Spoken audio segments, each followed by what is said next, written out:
বিশ্ববিদ্যালয়গুলোতে আর লেজুর ভিত্তিক রাজনীতি, ছাত্র রাজনীতি চলবে না। কল্যাণমূলক ও গঠনমূলক ছাত্র রাজনীতির মাধ্যমে বৈষম্যহীন দেশ গঠনে ভূমিকা রাখবে সবাই। এমনটা জানালেন কোটা সংস্কার আন্দোলনের সমন্বয়ক বিন ইয়ামিন মোল্লা।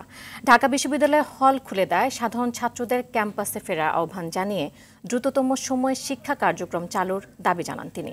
এদিকে হল খুলে দিলেও শিক্ষার্থী উপস্থিতি সামান্য। আত্মগোপনে রয়েছে হলগুলোর প্রভোস্ট। দখলদারিত্বের রাজনীতি এই বিশ্ববিদ্যালয়ের হলগুলোতে বা বিশ্ববিদ্যালয়গুলোতে আর থাকবে না। যারাই পেশিশক্তি, কালো টাকা এবং দখলদারিত্বের ছাত্র রাজনীতি বিশ্ববিদ্যালয়ের হলগুলো বা বিশ্ববিদ্যালয়গুলোতে প্রতিষ্ঠা করতে যাবে, সে যে ছাত্র সংগঠনই হোক না কেন, তাদেরকেই কিন্তু সাধারণ শিক্ষার্থীরা প্রত্যাখ্যান করবে। শিক্ষার্থীদের জন্য যারা কথা বলতে চায়, অধিকার নিয়ে কাজ করতে চায়, শিক্ষার্থীদের পালস বুঝে, শিক্ষার্থীদের চা বুঝেই কিন্তু তাদেরকে আসলে কাজ করতে হবে।